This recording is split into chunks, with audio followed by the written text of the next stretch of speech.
I haven't been that have much of experience in West Africa, but in the dry base and wetlands, I know quite a few. So that this session, we will have 6 presentations to giving you the ideas of that recent research, technology advancement in the field, in the application. So maybe we should start with the first presentation, but unfortunately the first one is not yet ready for the presentation. Maybe I would like to invite Kenye from Cameroon to start the first presentation, and then we will follow up with the other consequent time for that. So Kenye, please start with your presentation if you are ready.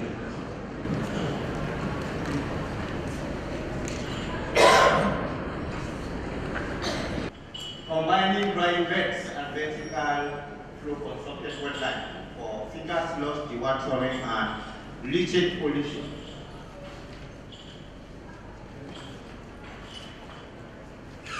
As you know all, developing countries rely from 90 to about 100% on on-site sanitation for excreta disposal. What does this mean? In Douala and Yaoundé, the two main cities of Cameroon, it is about 2,200 and 2,086 cubic meters of raw fecal sludge that are collected every week and that need to be disposed properly. Unfortunately, the few sewage system that existed is damaged,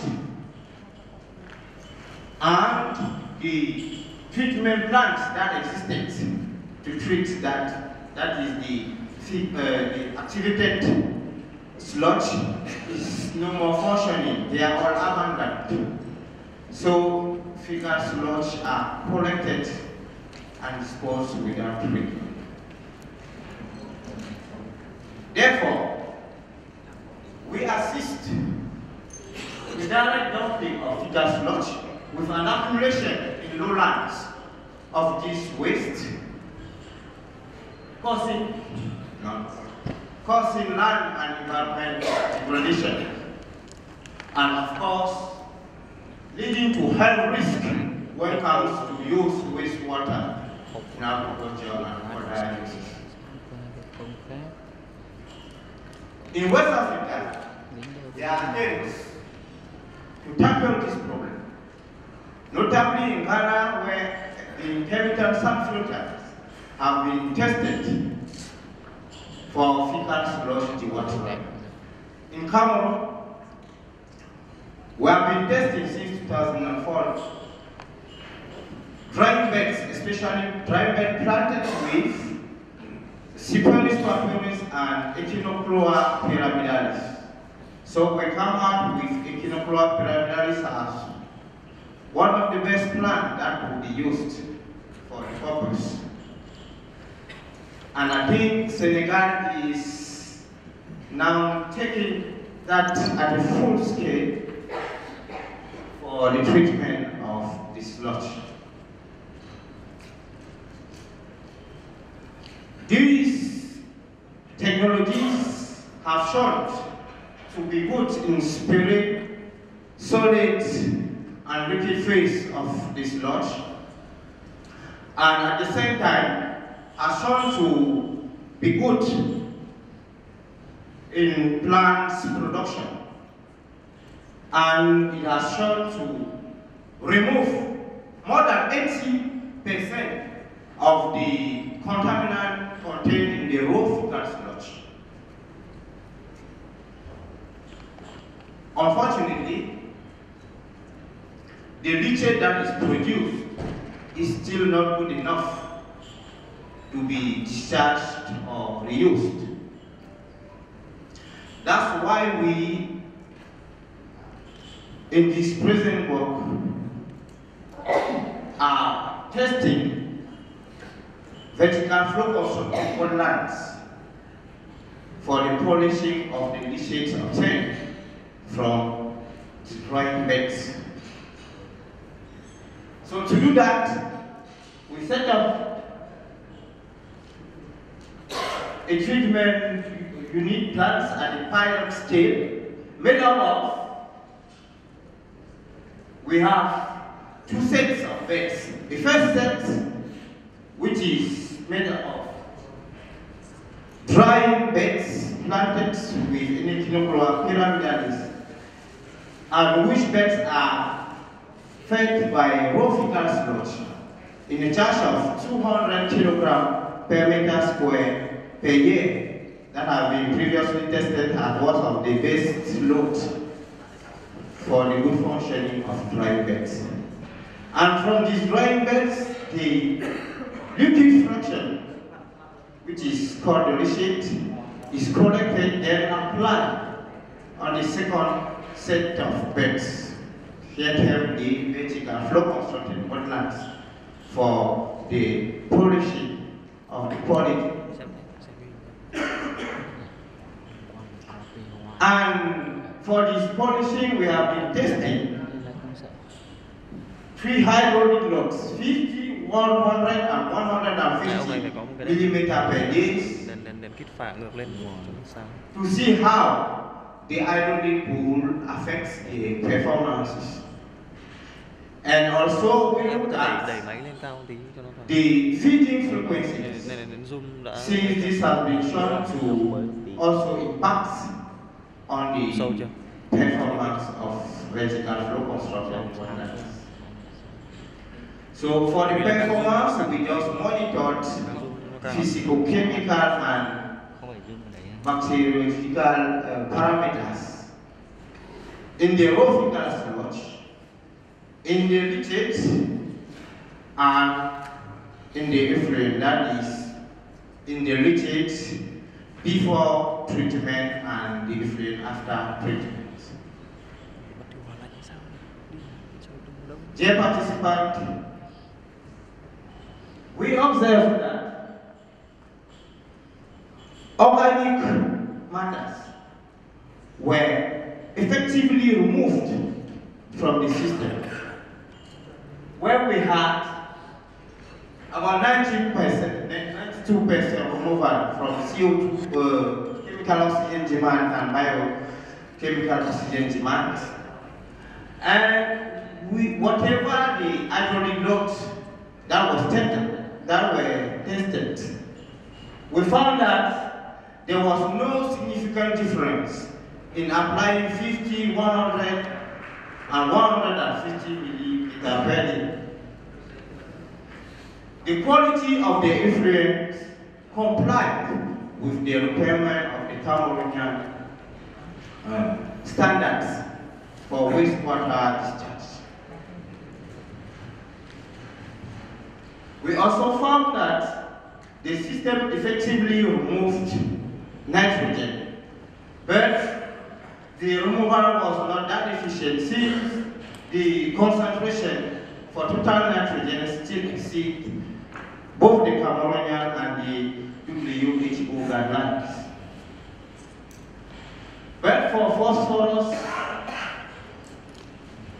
it was obvious that the system removed these contaminants, and the effluent concentration met the standards, the requirements for discharge. Still, without any significant difference between the hydraulic loads, nor do we observe any significant difference coming to the feeding frequency in applying 1, 2, or 3 times the higher loads of 150 millimeters per day. Concerning microbial contamination, the system was not that efficient in removing fecal coliforms, nor did the hydraulic loads have an effect on that removal. But we found that when we apply the higher hydraulic load of 150 millimeters per day into 3 distinct applications separated by 5 hours of resting periods, the effluent concentration comes down less than 2,000 uniform quantities per 100 milliliter, which complies with the Cameroonian standards of wastewater for discharge, although still above the WHO guidelines, which is 1,000 for Angola. We look at the plan of response to the operation and found that when we increase the hydraulic loads, there is an increase of plant density.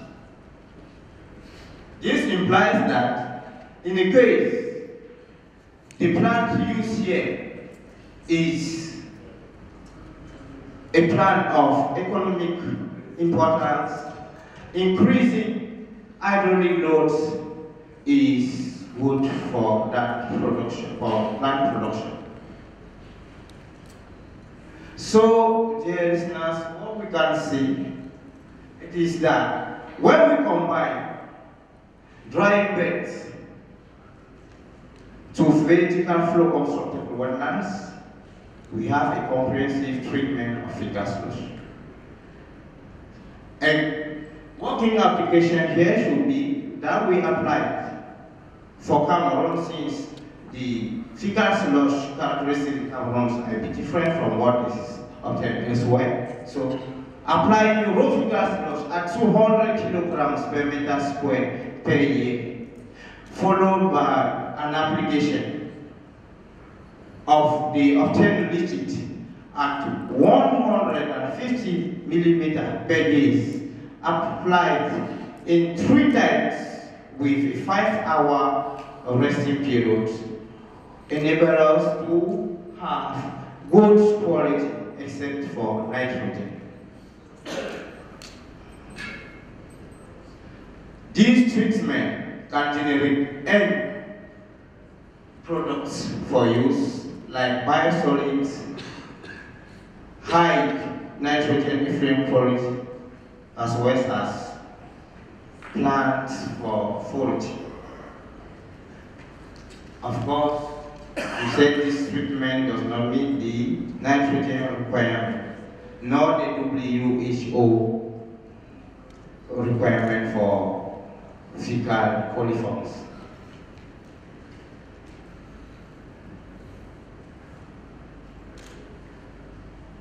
High hydraulic loads are preferable when it comes to produce forage. It is a treatment that is cost effective compared to the classic vertical flow construction made of many beds in series. So we can end this presentation with thanking all the organizations and founders who render this research possible, and also without thanking the Bill and Melinda Gates Foundation and also the FSM Organizer Committee for making us coming here today. Thanks for your attention.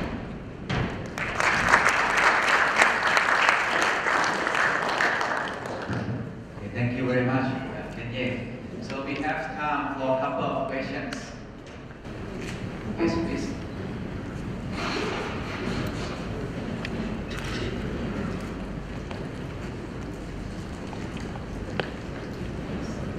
I am Deepak from Pratt English Bangladesh. So it's a good presentation.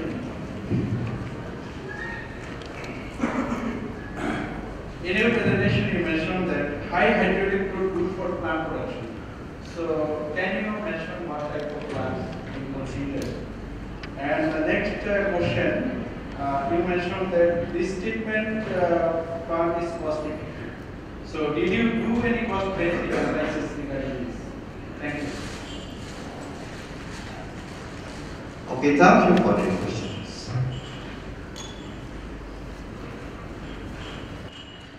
When we use 50 see 100 and 150 millimeter per day as hydraulic loads.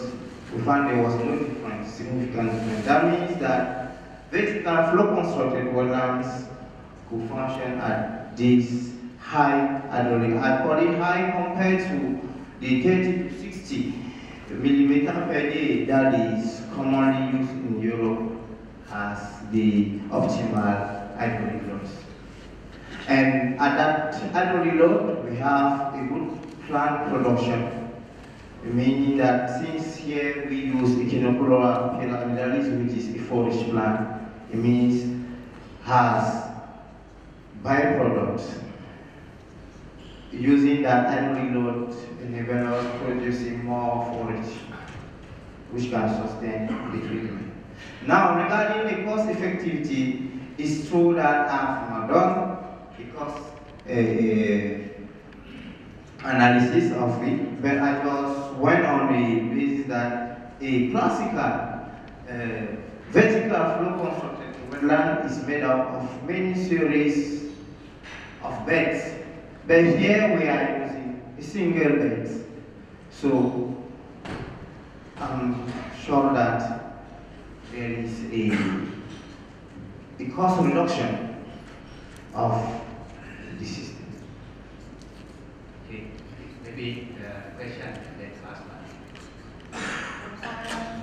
I'm Tiffany from SMB Laos. So I have two questions. The first question is concerned to the laboratory results.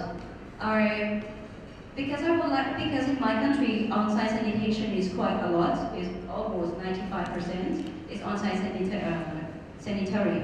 But most of people use chemical to clean the toilets. But how we can remove the chemicals when we use a drying bed? So because I'm not that seen for that. And the second question is because I'm not sure with the plants that we had applied fertilizer. So if we apply the sludge as a fertilizer to the crops or vegetables, can we ensure that it's safe enough to eat directly? Thank you. Okay, thank you for the questions. Regarding the analysis, we can say that in fecal sludge, especially what we have in Cameroon is that the fecal sludge is mainly from pit toilets. And pit toilets, they are structures that can last about 10 years without being empty. So the fecal sludge, the sludge is really stable. And therefore, we found that there was less heavy metals in these fecal sludge. And regarding the impact of the reuse of especially the biosolids in agriculture, there is a study one of my colleagues will have to present on the co-composting, and that has shown that the heavy metals are removed during the composting of the biosolids. So we can say at that level that the risk is minor. The last question. Thank you for the presentation. Michael Critchin from New Zealand. The heavy metals, if you reduce 80% of the heavy metal in your drying beds, I assume they are transformed to biomass growing on top. Is the product you are growing, is it safe to apply to agriculture or cement? I think the next presenter will answer that whether, because he worked on composting the biosolid which keeps most of these heavy metals. So he has a presentation on how these heavy metals are maintained through bioaccumulators acting in the composting. So we will have more clarification when he makes his presentation. Closer. May I ask you a question? What is the temperature, average temperature and pH of that water? Of the water. The temperature is about 25, which is the actual temperature in Cameroon. And the pH is ranging between 5.5 to about 7.2. This is the temperature, the range of temperature that we have in the different regions and different that we obtain. And I will say that our water is a bit acidic. The pH of waters in Cameroon are around 5 to 6. Okay, thank you very much, Kenya. I think that we have to have big hand for you.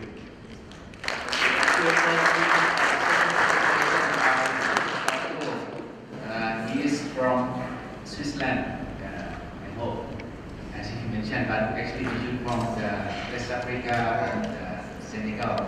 And we will talk about the impact of these last characteristics on land and dry bed, which may help respond to the questions we have for the first presentations. So please start. Hi everybody, I just want to mention that I am working in Paris, Iraq and the University of Dhaka. So I am doing my PhD at the University of Dhaka. I can say for the introduction that nowadays drying beds are gaining more and more interest in the context of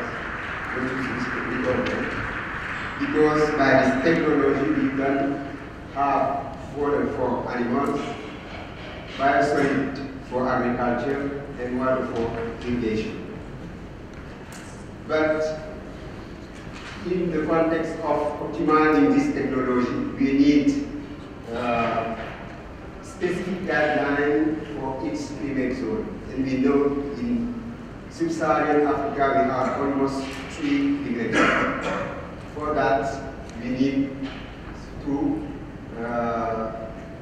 build some guidelines for each climate zone. As in Senegal, we did this experience to see how it can go. Then we can say that in European countries, planting gardens are renewable technologies, and high expertise are gaining in how to load how much load, in which frequency, effluent treated, and plants that can be used in the treatment of the sludge or the phosphorus. But sub-Saharan Africa lags behind in the design and the operation of the planted drying beds. And this technology is still at an experimental stage, with some results in sludge loading rate, in the loading frequency actually used in almost sub-Saharan African countries, the type of sludge treated almost FS, and the type of microfiles is equivalent. Some questions are remaining. Can this loading frequency be used in single-arid climate zone as we said? What is the behavior of the bed that the other type of effluents, like phosphorus, sludge, and sickly sludge that are actually produced in that? And Echinoclora have been defined as the best plant, and we need to compare the function of this plant with other plants used long time in planted drying. That is the objective of our study, PhD study. In this PhD, we look for the batch frequency, the types of and the type of incoming sludge, in the purification performance, and the biosolid stabilization. But for today, I will present the result of the type of methodology. The methodology consists of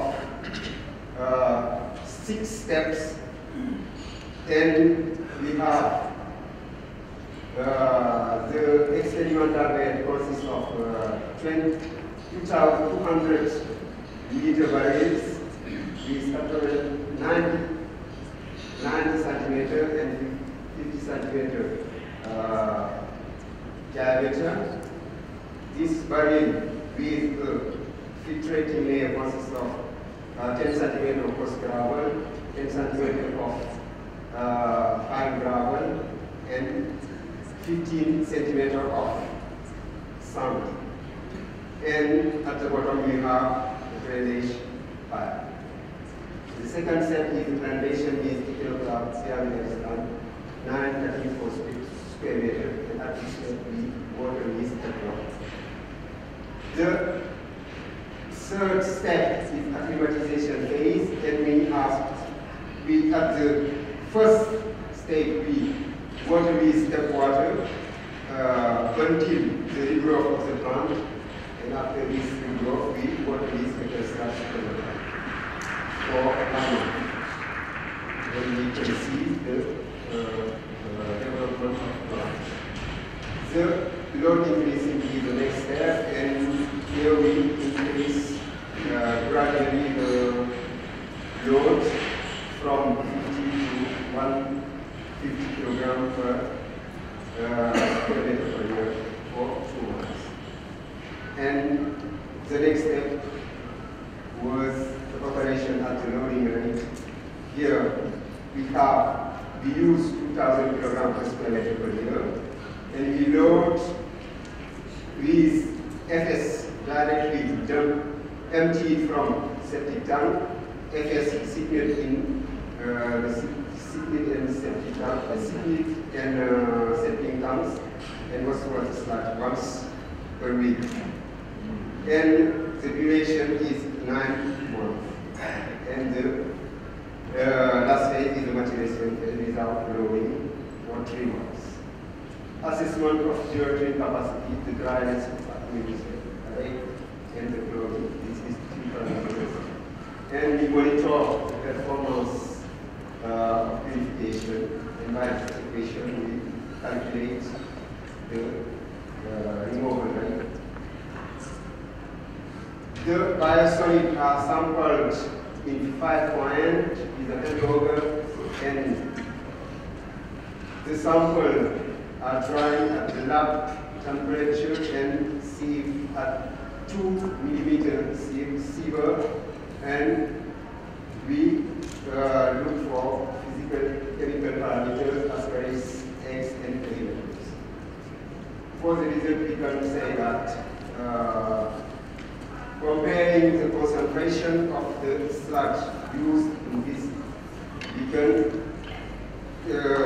looking for the TS that we have 10 times or more than 5 times concentration than FS, and this lead to 115 liter, 10 liter and 20 liter for the volume loaded with these 3 types of sludge. This lead to the low volume coefficient on collected grade. These 2 types of sludge, like FS from septic tanks and wastewater sludge, a low clogging percentage and high drainage. That can be influenced the development of plant early. We see in this slide. You can see that in the dry season plant have development problems, and we can see with the density here that the density is low with this type of plant. But in the rainy season plants start to regrow well, and we can see that the density is close. And this picture shows that we cannot find any difference between these plants. The pollutant removal, you can see that no difference for TS and COD, TSS removal, because the physical phenomenon are the main removal processes, and low mineral removal in bed treating tests from septic tank, V-shaped concentrated than the Senegalese standard, as you can see in yellow here, And we found some statistical difference in DSCOD and NO3 removal, as you can see here, with the ANOVA 1 test. For the biosolid, we found that biosolid are almost, all the biosolid are almost stable with close value, and if we compare the much biosolid found in the literature, we found that and the last slide is the element X, and here we found 3 months of maturation are not sufficient to achieve such a reduction. And we can see in this slide that the concentration of metals are well below the European guidelines. So I want to the conclusion to say that based on this research should contribute setting to loading or transferring whoever frequency should then be used to improve plant growth and locality.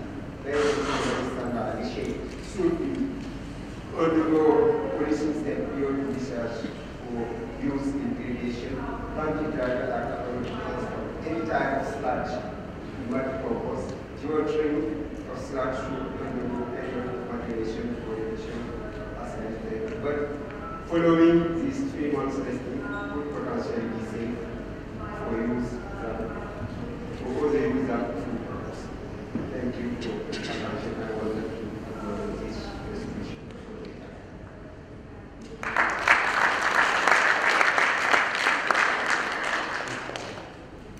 Thank you very much, Dr. Sampo. We have a few questions, please. Yes, please.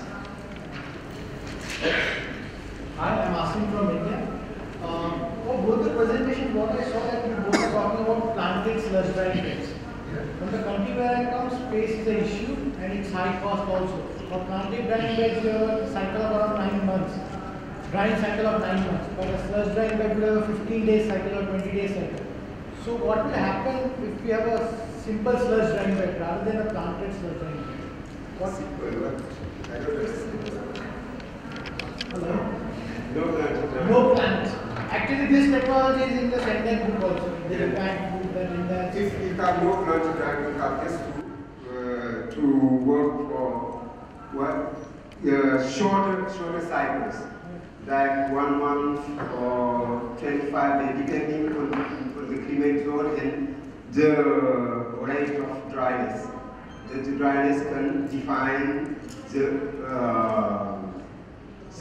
period of sludge of each campaign.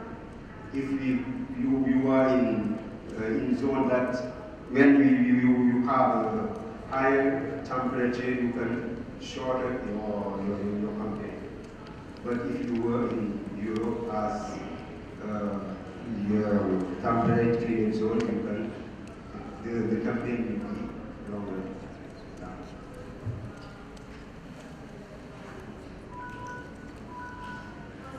You have mentioned that planted drying bed is suitable for missile compost. So, did you do any comparison with unplanted compost? Not yet, but we have tested with some master students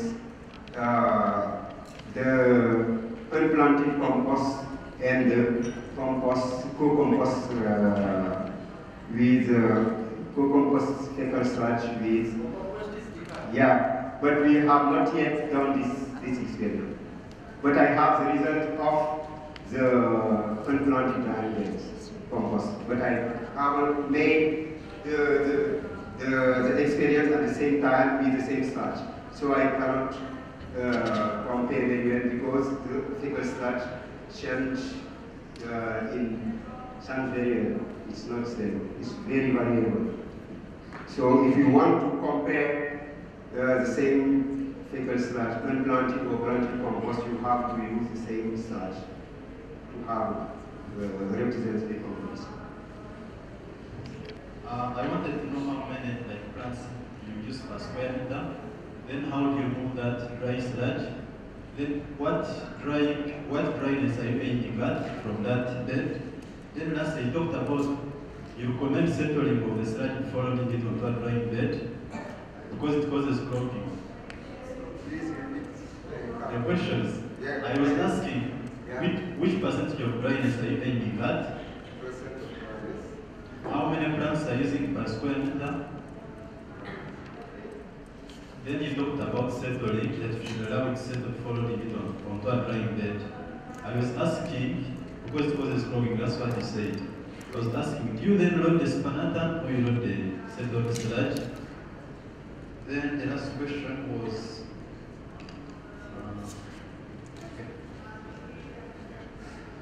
I use 9 cutting per square meter. I show it in this slide.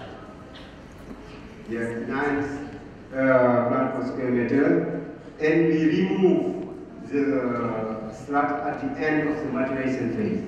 And at this time, plants are almost dead, and we can remove easily the sludge, the accumulated sludge, for the analysis. And the percentage of dryness is between, I show it here in the last slide. So this slide, you can see the percentage of dryness at the end. And at the end of each campaign, we measure the percentage of dryness. Vary between 60 to 70 for this type of concentrated sludge as FS from settling tanks and wastewater sludge. And for the FS directly empty from septic tank, we have a dryness between 50 and 60. So it's very in this one. Thank you. Maybe short questions. Shamsullah from Bangladesh. Thanks for your presentation. If I want to use the compost in agriculture, especially for food production, so I am very much interested to know, have you studied on some worms like helminth, which is harmful for the food production? Which Helminth, some worms. If I want to use the compost in food production, in agriculture side, so I have to study on the helminth, or something like this worms. Have we studied on these worms? No. Okay, thank you very much. So,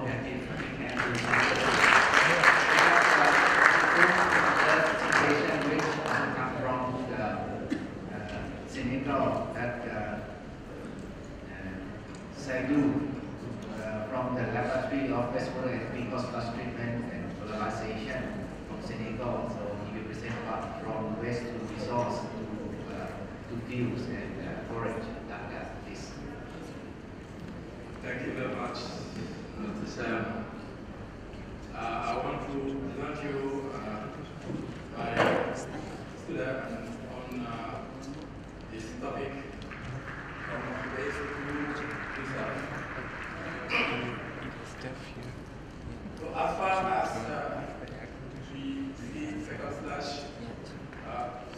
was kind of challenge for the communities with classification of settlements implementation. And as far as it was considered as waste, we face troubles to how to handle it. This is how it was in 1780 in Paris. People were throwing the sequesters from the window. Then, with some rules, they allow them to throw it on the river. Those rivers were also used to provide drinking water. And it's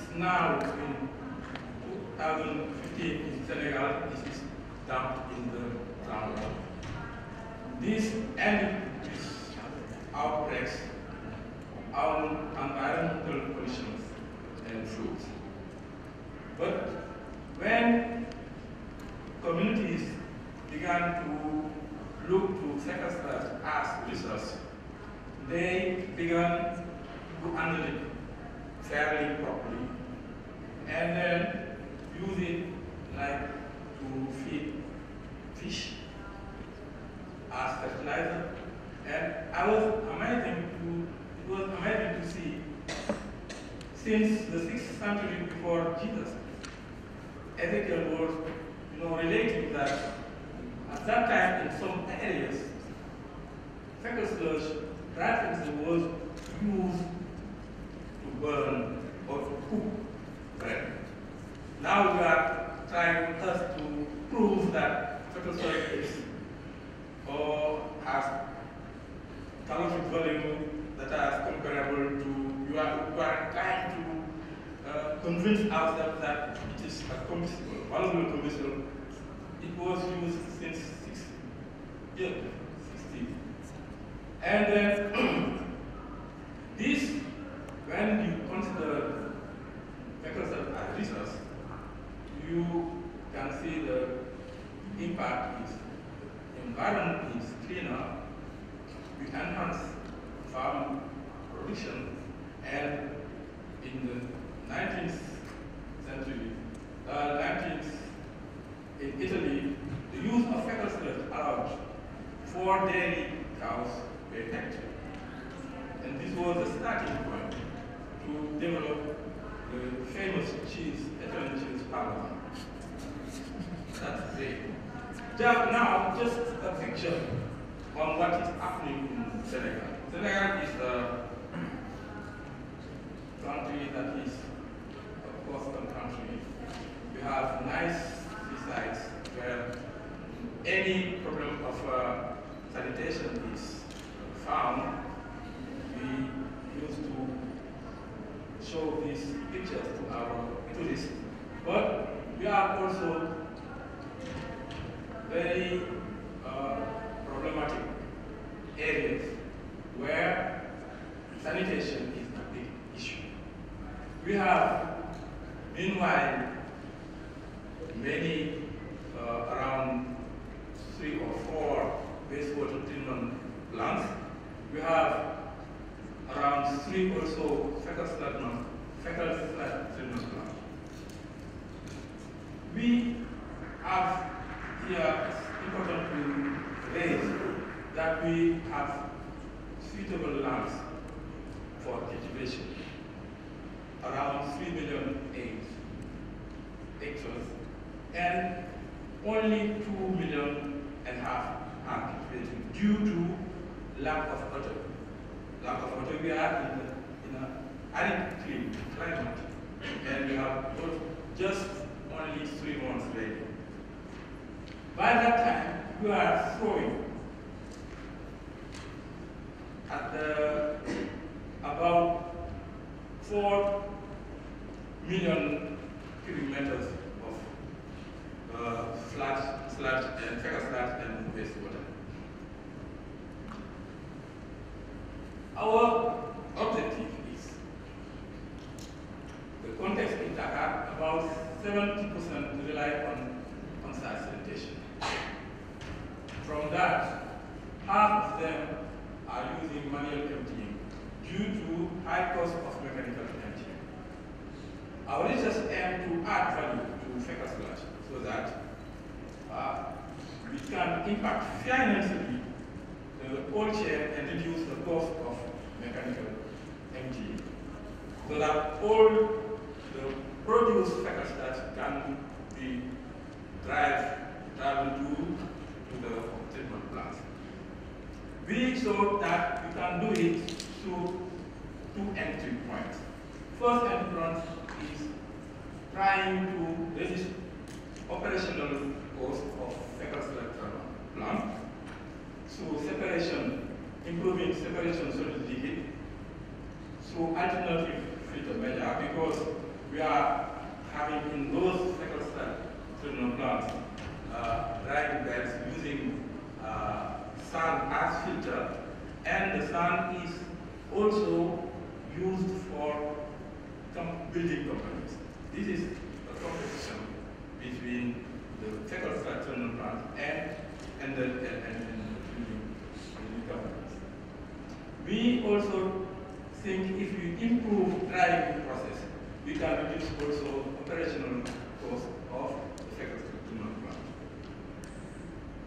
Through also valorization of end products, we can, by using dry fecal as fuel or by producing forage plant, we can also make money from the end products and also try to improve the whole chain of sanitation.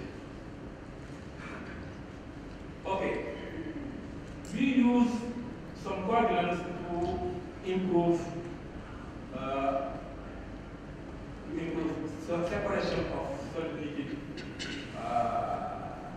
in the sediment bags. If you want to have more information on this, we have this afternoon presentation on this issue by months ago.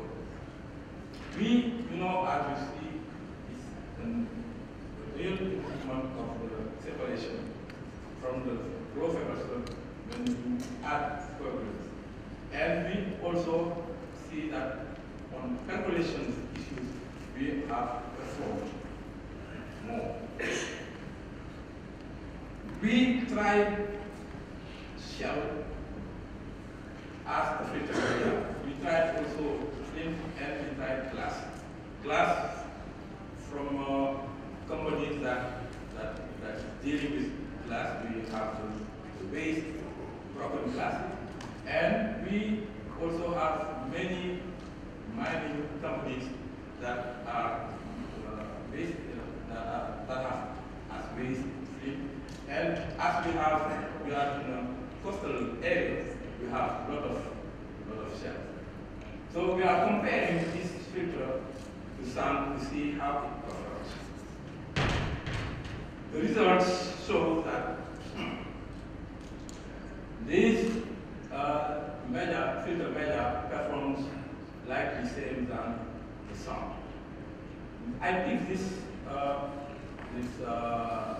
picture from the studies of one of our PhD students, is Alsan here. He's doing his PhD next few months. The component is flint, shell, and glass can be used as filter measure pure fecal sludge. We also try to optimize the drying process. We try to use greenhouses. We use also mixing.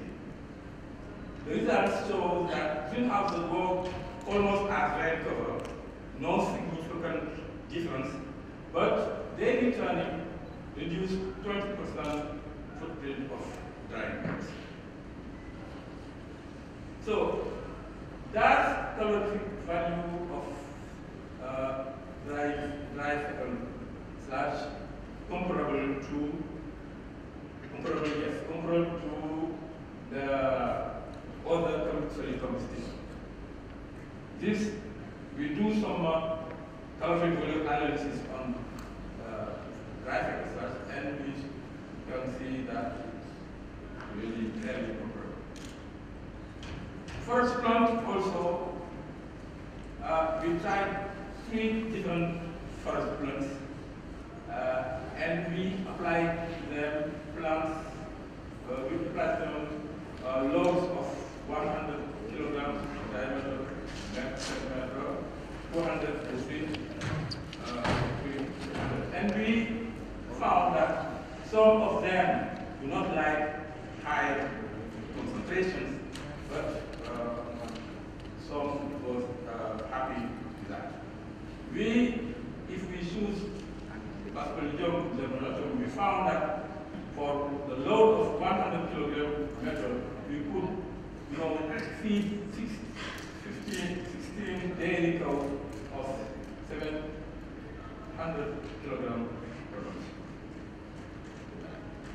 This is also picked from our student, PhD student, which here who work on forest planting. We looked also on the quality of this forest planting, and we found that the quality is quite good.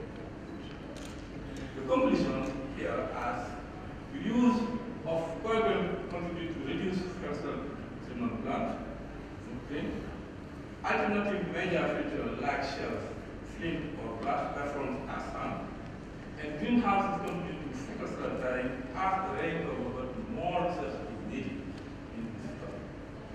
Then returning contribute to reduce sequestration by about 20%.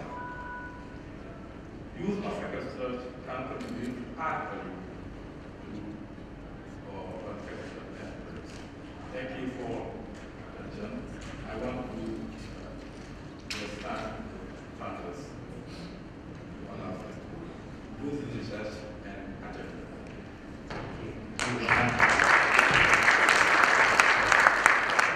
Question from the floor.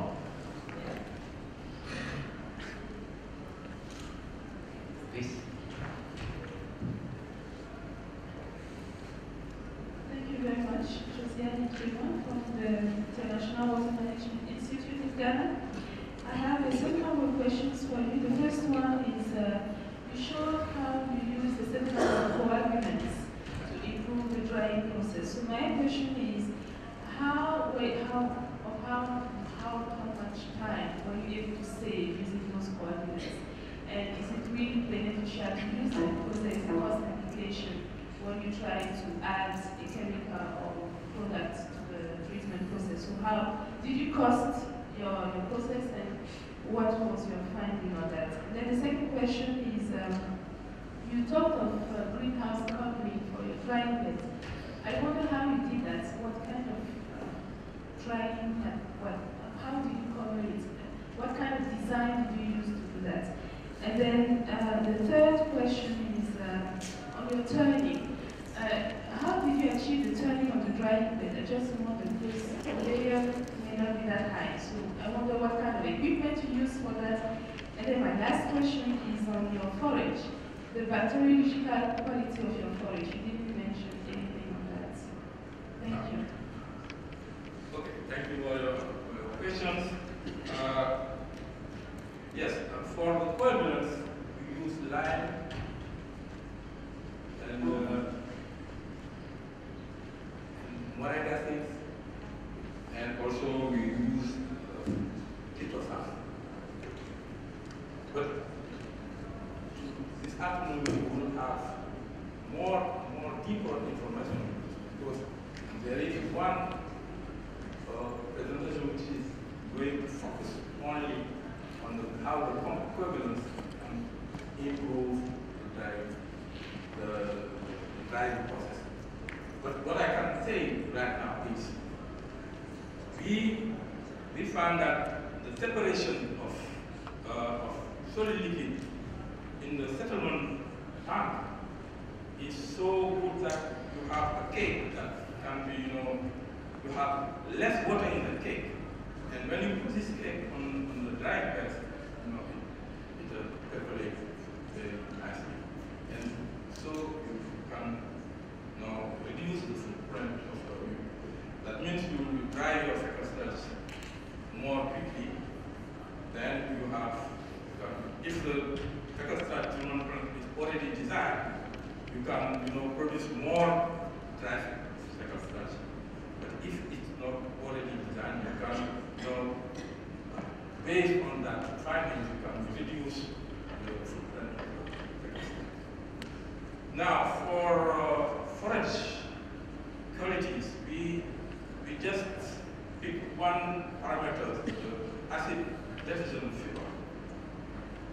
And we compare this parameter using the United standards.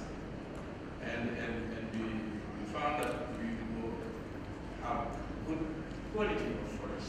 But if you want also to have more details on that, you have this PhD students, or this work is for. You can quickly and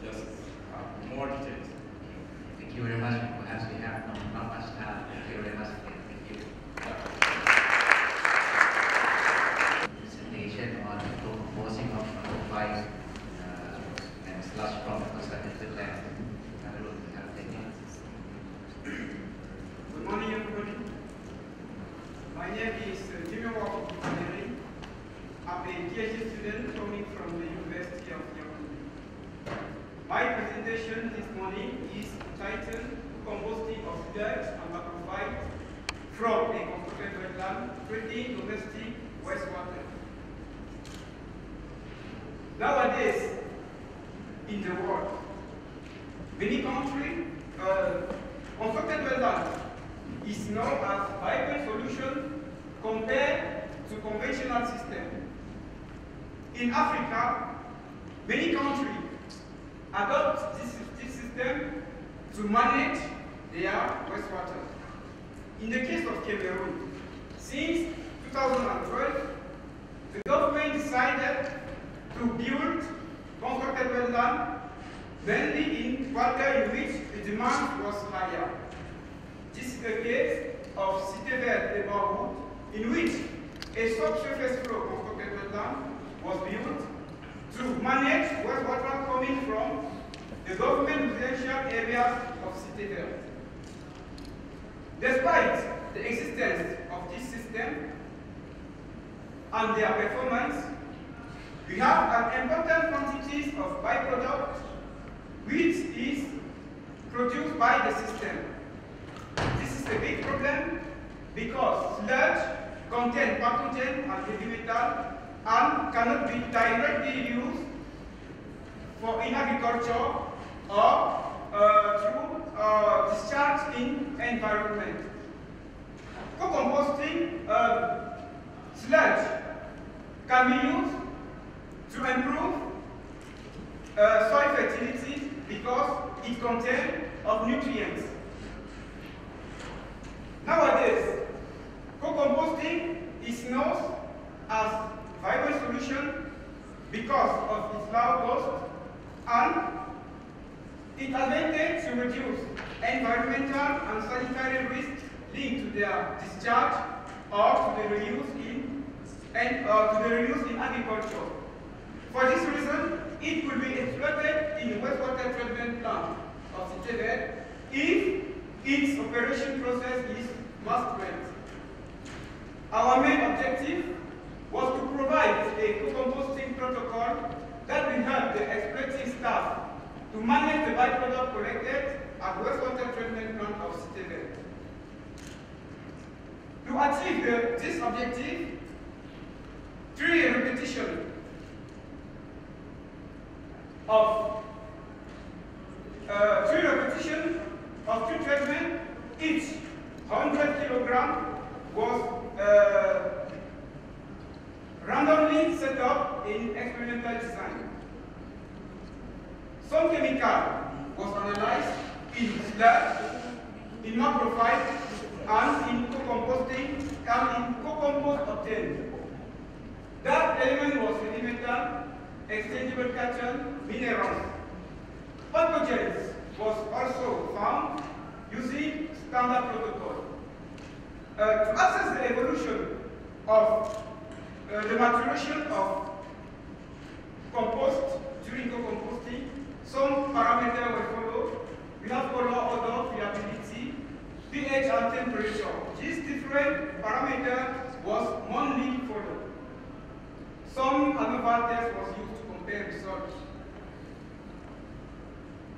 After this methodology, the following result was obtained. Some heavy metal was found in sludge, but their concentration was low compared to French guideline. We have to say that we use French guideline here because in our country, in Cameroon, we not yet define guidelines. We also found MNX, but in very low concentration. This can be explained by the good hygiene condition observed by the residents. About chemical in sludge and in plant, we found organic matter and some chemical, but those of plant of sludge was much higher than those of plant. But regarding the CN ratio in plant, it was much higher than in plant compared to those of sludge. according to the evolution of temperature, we have obtained a classic evolution of temperature with three phases. A short mesophilic phase, a thermophilic phase, and a maturation phase. But the most higher temperature obtained was in the treatment tree, which contained 75 kilograms of plant and 25 kilograms of sludge. And in general, the different temperatures obtained here are sufficient to destroy pathogen. Many authors in literature show that between 45 to 55 degrees, the pathogen are destroyed in compost or in sludge. According to the maturation time, the treatment one, which contained 75 kilograms of sludge and 25 kilograms of explopropyhamdalis, which is the macrophyte, was the first to achieve the maturation. This can be due to the most higher quantities of sludge contained. According to the physicochemical parameter of co-compost, different pipe or different compost were rich in nutrients and in organic matter. But those of some elements were significantly different in co-compost 1 and 2 compared to those of 3. Regarding the weight of different composts obtained, the weight of treatment 3, which contains 75 kilograms of sludge of plant and 25 kilograms of sludge, was much higher and significantly different compared to those of treatment 1 and 2. This can be due to the important quantity of macrophyte content, and that macrophyte contains lignin, which is not very biodegradable.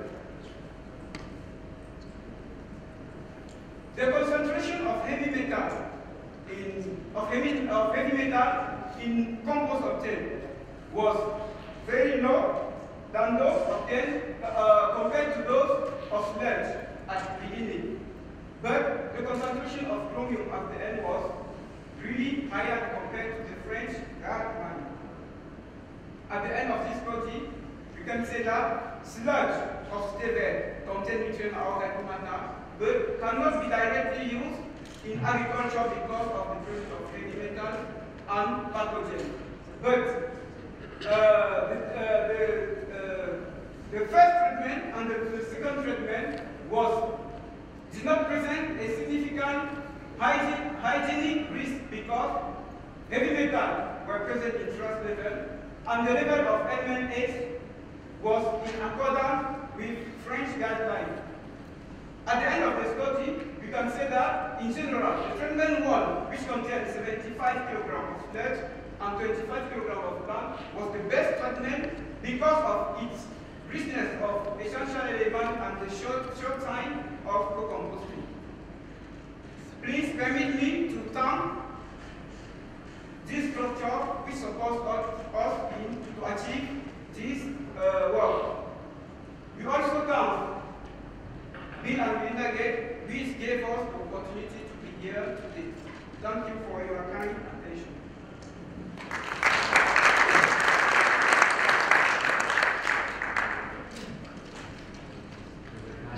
For this co-composting consequence to the presentation.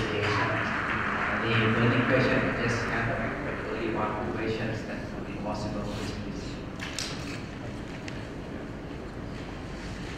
What was the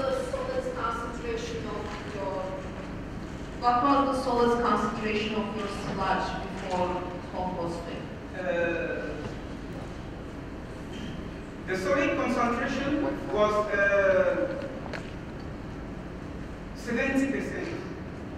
Yes.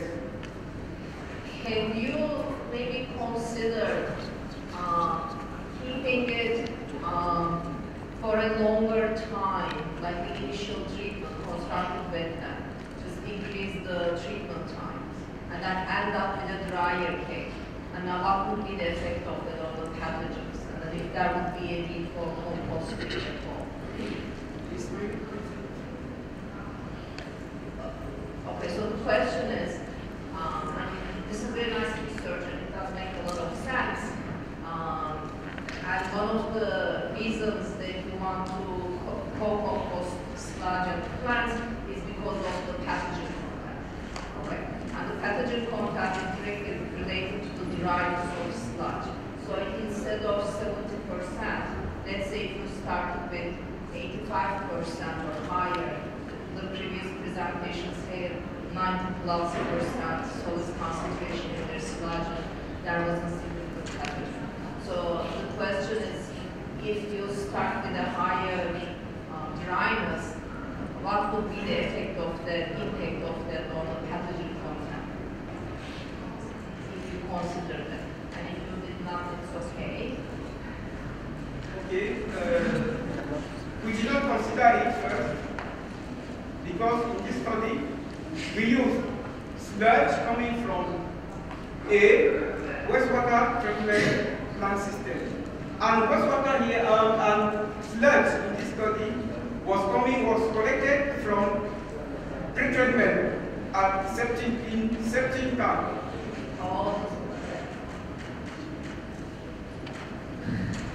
Okay, only one question.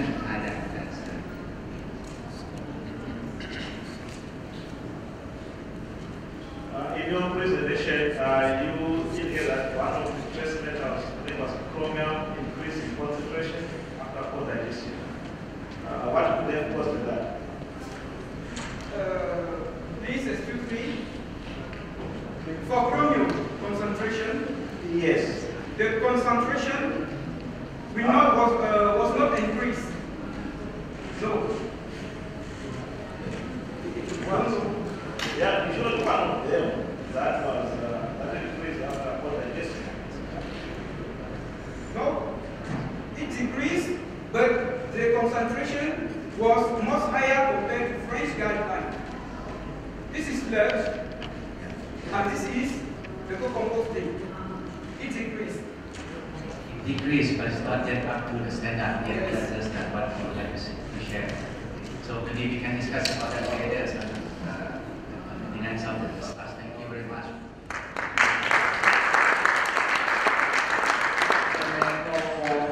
Another presenters to present about the applications of high organic loading rate. Maria Macri from Brazil. So we moved out from West Africa, Brazil, and it's interesting to share experience from Latin America. Please.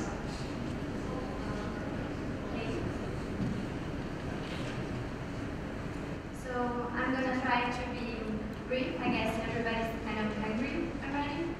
But so I'm presenting our study from Brazil. Well, but I believe that we are working kind of really like with the same objectives and in similar contexts.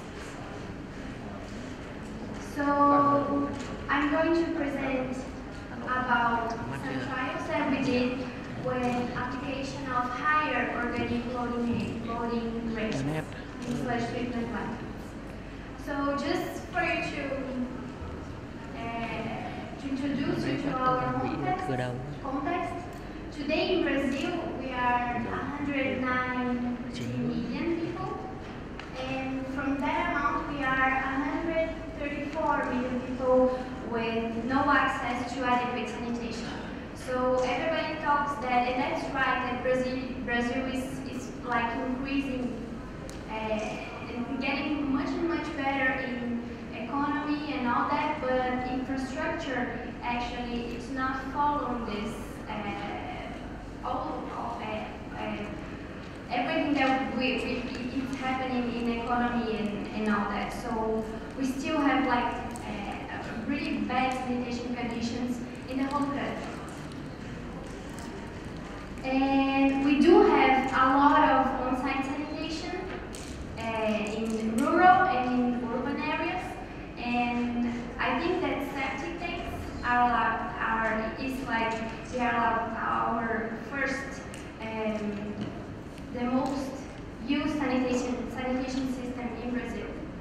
And we do have guidelines, so we have some standards for the reuse of sludge or excreta in agriculture. So we do have these guidelines, but we don't do that. So first we had the guidelines, and now we are trying to do something. But as you can see, we have like pretty much like high standards. So everyone that sees these standards in Brazil, the first thing that we think is that those are like too high standards. So we're not even going to start to do nothing because we're not going to reach it. So, but this is what we have, and focusing on pathogens.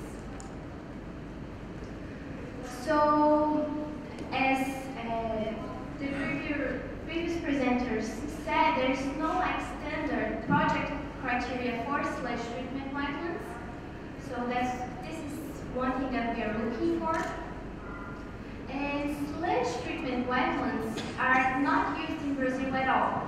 But we do think that it's a really suitable sanitation solution for our reality. So this is just the type of sludge treatment wetland that we are studying, like a vertical treatment wetland with ventilation pipes. And this study specifically, we did a pilot system with 1.6 square meters, and we have this configuration. We have our support medium is made of 0.10 meters of sand, 0.15 meters of gravel, and 0.35 meters of large gravel. And we use a ventilation pipe, and we place like one ventilation pipe to each 2 square meters. So we see that this is working quite well for us. And the plant we are using is Sisaniopsis bonariensis. For this loading height of 700 kilograms of total solids per square meter per year. This is a much higher loading height than what we have seen, but we do believe that we can push our systems to these higher heights if we have good conditions. Like the conditions that we studied, that we saw that this could make a big difference were like these ventilation pipes. The characteristics of our sludge, so it was pretty much like sludge from septic tanks, from domestic wastewater, and it was pretty much like with a good digestion condition. And we use this loading height we fed once a week. So we've evaluated the results I'm presenting here. They are for 5 months of operation. So we evaluated the sludge water. So I'm just presenting here the main results. And we've evaluated physical-chemical parameters and pathogens and microbial indicators. And then we did a small trial and we assessed the operation, and we evaluated the sludge accumulated in the drying bed, focusing on the reduction, of course, of total solids and also in the reduction of pathogens. And what we've seen is that the filter actually, it worked quite well with this high organic flowing rate. And just pointing the main results here, we could have a decrease of COG, like from 35,000 to 290, and TS also like a big reduction. Not as good as the results presented here using the loading rates of like from 100 to 200, but I think it can be worth it. Total ammonia nitrogen also a reduction, and we have nitrate formation. So we've studied this a little bit more, and we see and we know that we can have both nitrification and denitrification in the filter.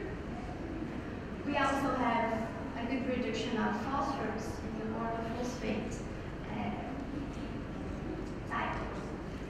So about the influent sludge and liquid percolated or sludge water, we had almost 3 log reduction of total coliforms, 2.5 reduction of E. coli, and 2.5 reduction of enterococcus.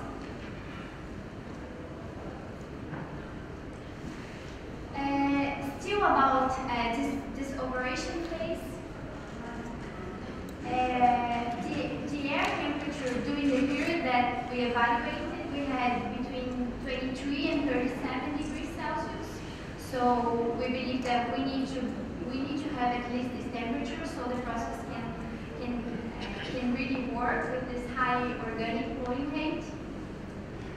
So we had like quite high water losses also during the sludge dewatering, like ranging from 20 to 60%, like depending on the batch. And this plant actually had a really good resistance to this high organic flowing rate. Of course, that in the beginning we had all this acclimatization of the plant. We started with smaller loading rates. And about the accumulated sludge, what we have found here is like the evolution of the sludge. This is why we were feeding just after we stopped feeding with sludge, and this is after 50 days of drying. So what we had, it's like a reduction of total solids content from 99% to 50 to 70% by the end of the process, like 50 days of maturation. And we did have a good reduction of, we evaluated human adenovirus, so we had 4 log reduction, this in 50 days. 3 log reduction of somatic polyphages. These 2 are like surrogates for human viruses. 2 log reduction of male-specific polyphages. And 3 log reduction of enterococci, no salmonella detected in the sludge. We had salmonella in the influent sludge, but not in the accumulated sludge after 50 days. We did not find any acids in this sludge, but we are doing some trials in lab and pilot scale. So these are the main conclusions. So we do believe that we can have good dewatering efficiencies with this high organic polyphase, since we have like good high temperatures and this plant specifically. But of course, what is more studies are needed to confirm the sustainability of the system and just to see if it's going in the long term. Thank you.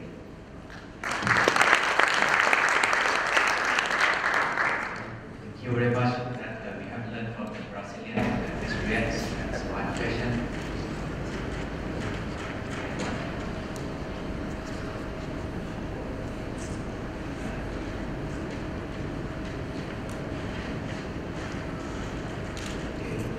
Thank you, Maria, for the presentation. I am particularly interested in the plants you used for the wetlands. What was your choice? What was the factor that motivated your choice of plants? Because in Cameroon, we are into constructing wetlands, and we know there are the chlor, steer, and other plants that we use. So, in as much as we are vying towards the advancement of the use of that technology, it would be interesting to know some other plants that would be very important, maybe have some qualities that we can test in the future. Thank you. Okay, thank you. So we started to think first about what plants we had there in the region, and that could be like suitable for the system. So we tried Zaniopsis monagensis, that it was one of the best results, but we do have a lot of this plant there, so that's the main reason. And we've tried also Stifa dominiensis, and papyrus. Thank you, very interesting results. If you're going to upscale it for a small rural community, for example, how are your plans enhancing the drying process sludge, or compost, or even for topsoil, and the plants? So I'm going to harvest those without damaging the underlying grow layers. Sorry, the last part? If you want to harvest it, you probably need to walk on it with machines or even with human and wheelbarrows. How do you avoid destroying the gravel layers you rely on afterwards? So when you take off the plant and the bar salt or the sludge without damaging the underlying.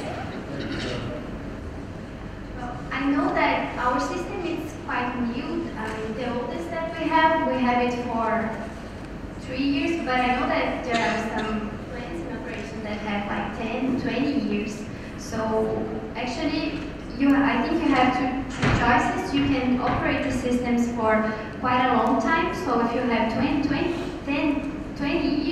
years of operation, I don't think you have to be like much worried about, because when you remove it, I mean, you can start up again. I think that 20 years, it's a good time for a system to. But if you are thinking about using the sludge, I think it's a good idea to remove like once in a year or something. So, but for that, of course, you are going to take out some sand layer also. But I don't think that that's quite a big problem. I mean, you're gonna have to replace it, to put some more, at least the sand layer.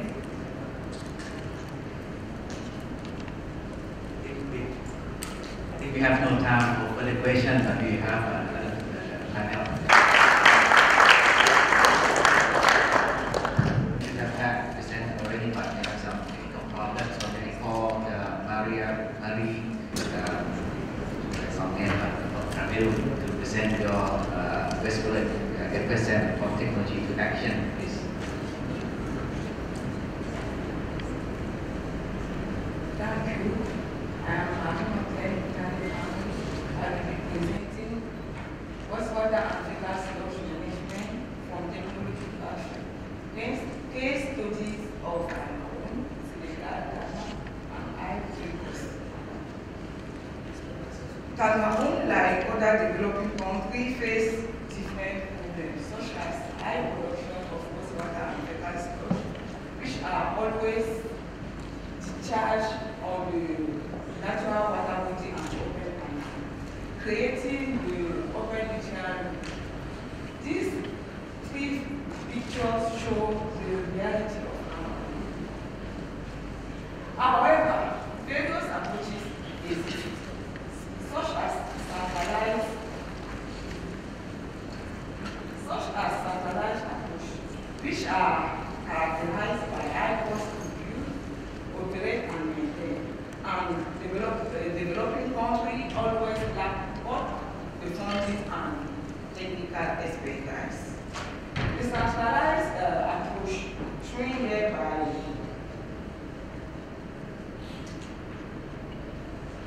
are characterized by the cost effectiveness. They are simple and flexible, efficient, promising, and developing countries. Vertical consulted wetland are shown by this diagram, and those pictures are considered as an ecological approach for wastewater and fecal sludge treatment in tropical climates. The technology are promising and are considered to be a fascinating alternative for developing countries. However, the problem remains on how to operate without financial means. Thus, the attention is directed to the need of the financial and socio-economic sustainability, such as the business-oriented sanitation processing, in order to remove nutrients and some byproducts such as land, compost, fertilizer, and water for financial However, some limits are always seen on this approach because the only experimental or pilot plan are carried out, and we have few local experts available, and some weaknesses are also shown on the local research capacity and infrastructure. We have also lack of adequate educational and training programs, and infrastructure plan not always linked to the business opportunities.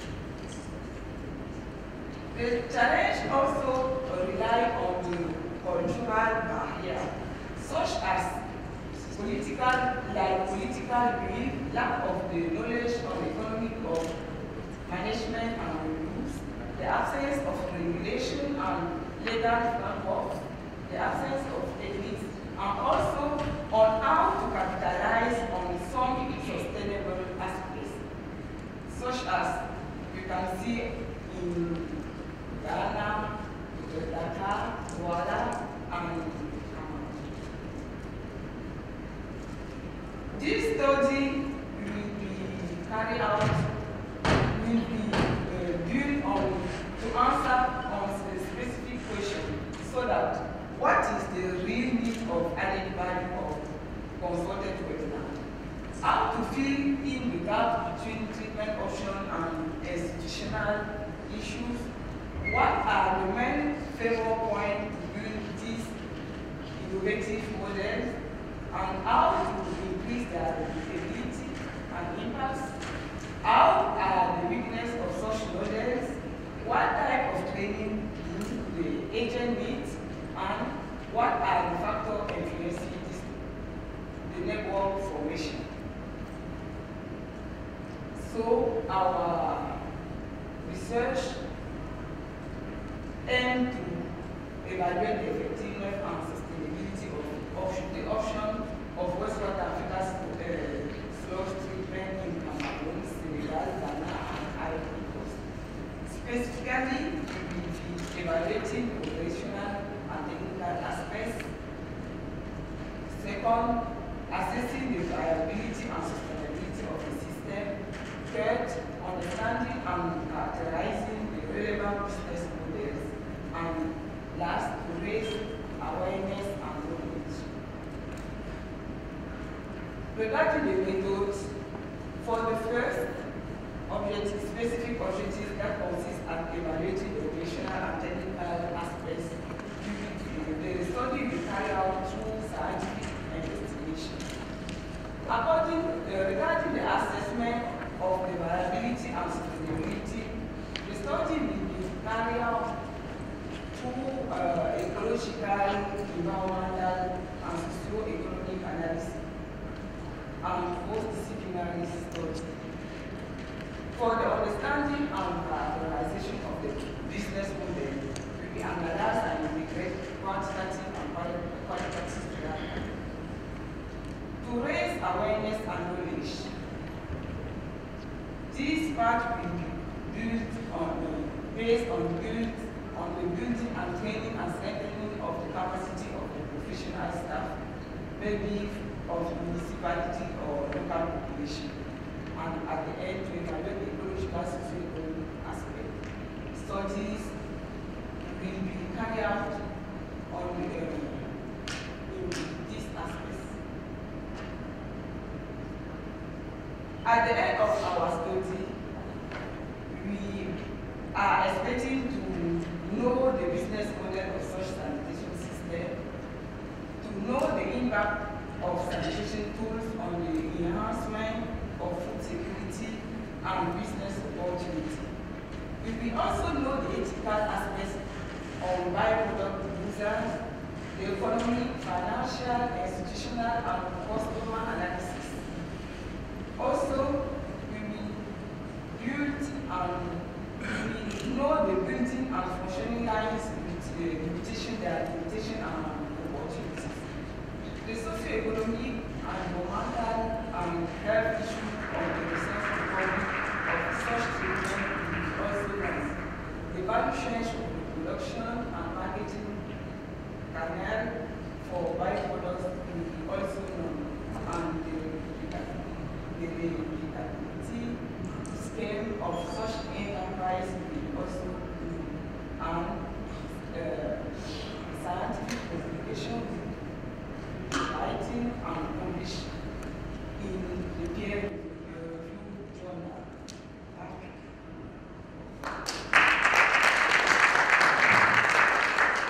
Thank you, Dr. Kamari. Any questions for this planning case study to be done? Yes.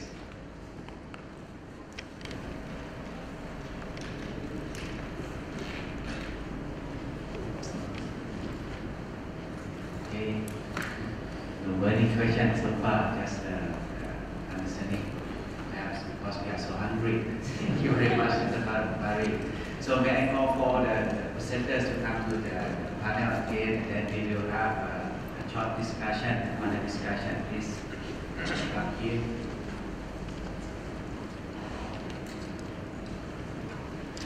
You have questions? Yes, please. Back side. Sorry, I cannot see.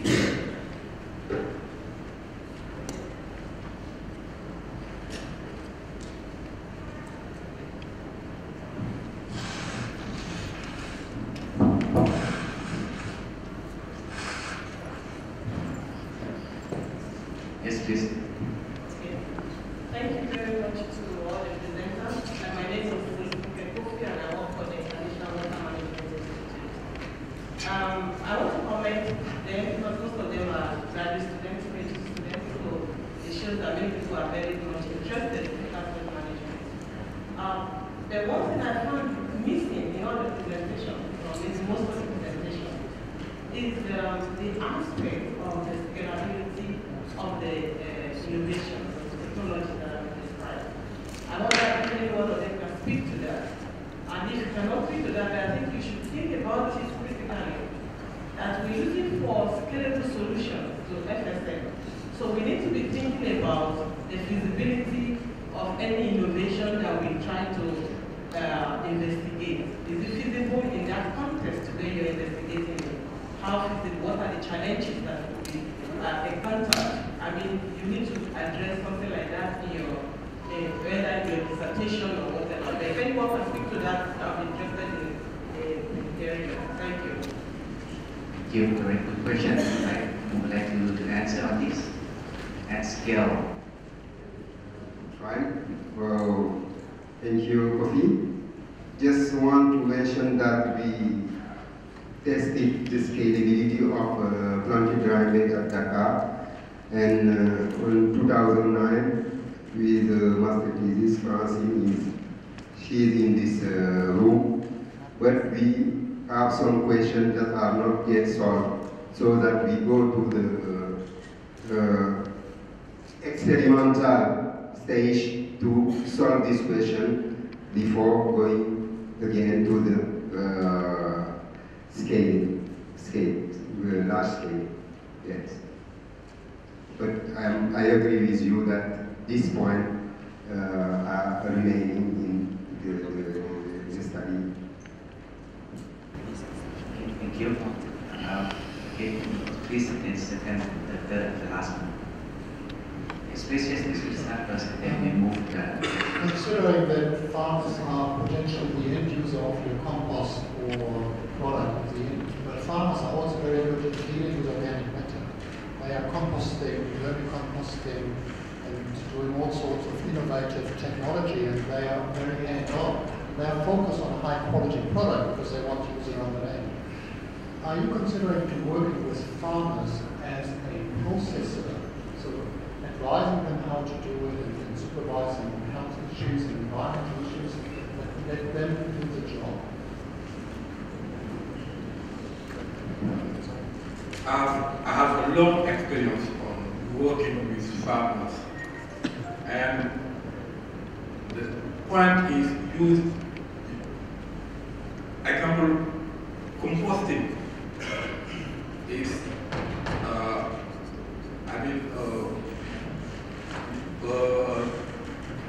time consuming activity, and I used to work with urban farmers, And they are doing intensive agriculture in a small scale, space, because due to lack of space in the city.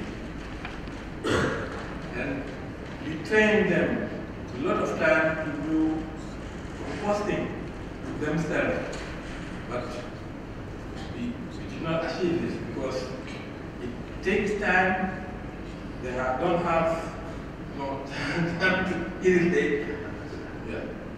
It's very difficult to bring them.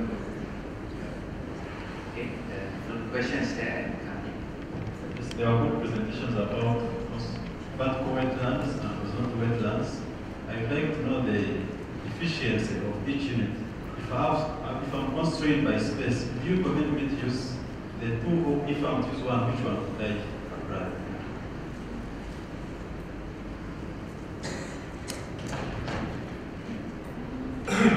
The vertical wetlands and horizontal wetlands, which one do you rate as the most efficient?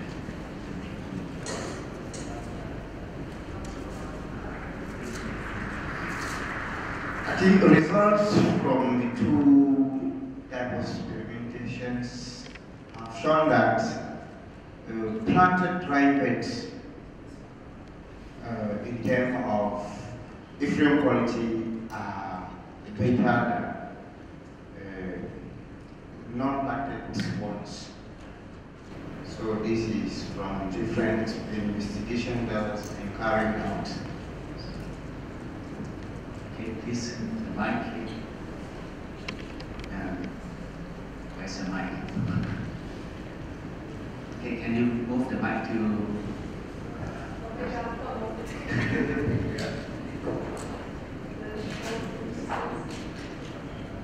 Thank you very much. I'm the chair of the IWA Sludge Management Group, and this was an excellent session, and I really enjoyed each presentation. And what was really neat to see is to see the performance differences from different regions and countries, and in particular in the final counts of pathogens and removal of pathogens, and that's really the most important factor in terms of the protection of public health. And maybe what I would like to highlight, and you will probably notice that from the data from Brazil versus other regions in Africa, in designing these systems, yes, loading rates are important. There are engineering parameters that we consider, but one of the most important determining parameters for the pathogen contact is the final dryness of sludge. And in some, there is a limit to that depending on the climate and region, and like in Brazil you reach 70%, 60%, and that's it. It doesn't matter if you wait longer, like the pathogen contact is not going to decrease more. But maybe what is more important to emphasize in terms of optimizing these systems is sometimes instead of following up with another process and making it a bit more complicated or complex, sometimes it also helps to just wait longer so that the final sludge is drier with the same engineering design, and then the pathogen contact will drastically go down. Thank you. Thank you for the remark. Maybe the last one, then we can come up with an highlight point, please. I'm William Sosra from the University of KwaZulu-Natal in South Africa. I just wanted to know much about the effluent quality from the wetlands in Brazil. How much nitrogen is contained within the effluent, and does it meet the international standards for disposal into water bodies?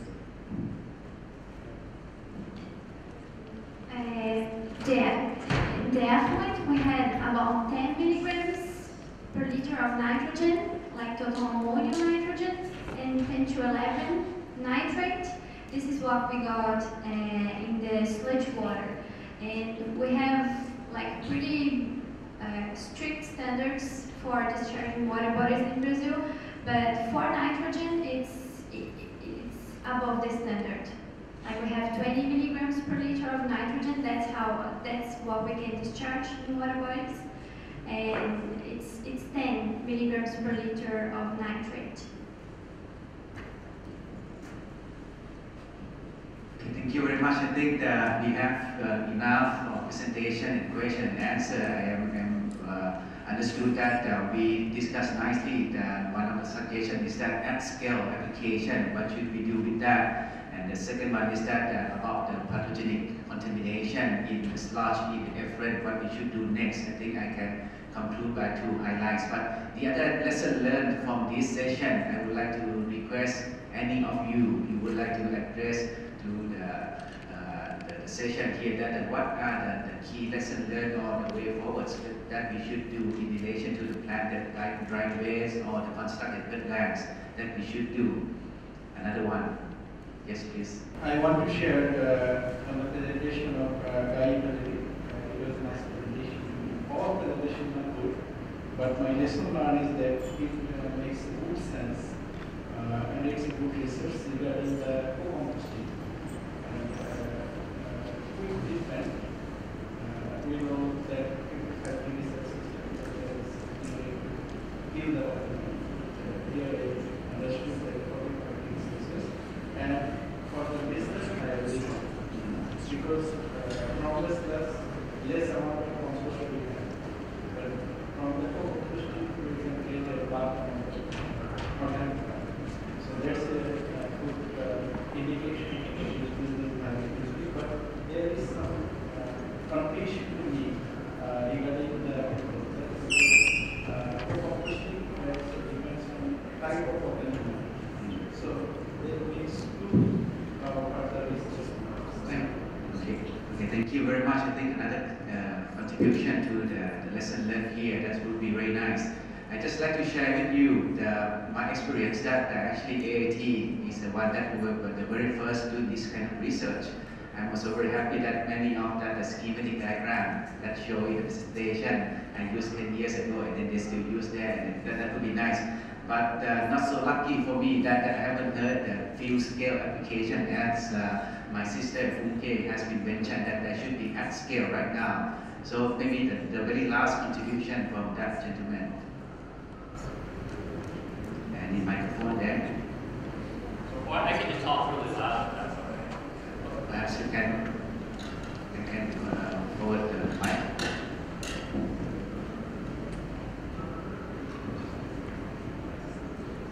My name is Justin. I'm with Columbia University in New York, and I think one of the take-home messages is that there is a lot of potential for sand or gravel-based treatment in terms of drying beds or wetlands. But I think one of the bigger concerns is when it goes to scale, what the longer-term maintenance needs are going to be, because it's clogging of all of the media and what's going to happen with drainage rates and all of that. So I think it's this looming question of if somebody's going to do this and it's a very large area, how do you end up maintaining it? Yes, thank you very much. That would be one of the very good take-home lessons that we would need to have. And I also like to share with you as well that either the planted dry beds or the constructed wetlands, it seems to us that it is a natural system. We don't need to do anything else. But it's not. Really, we need an operation and maintenance. Even if it's not that having any machine or mechanical system to involve with that, no electricity, no moving parts of that aerator, for example. But still, we need at least, for example, harvesting the plants or remove out the sludge from time to time. But for sure, the cost is much less than the mechanical techniques that I would like to share with you. But of course, the footprints that I have, I'm very happy to hear that the very high aquatic loading rate is still possible in Brazil. Then it could be a potential that we can look forward to either in South Asia, Southeast Asia, and many other countries, that if we can define a very good plants that can tolerate such a very high loading rate, then we can reduce the footprints, the area requirement for the wetlands. That I just like to conclude this session before we have a good lunch. So thank you very much again for nice presenters at 6-1 and then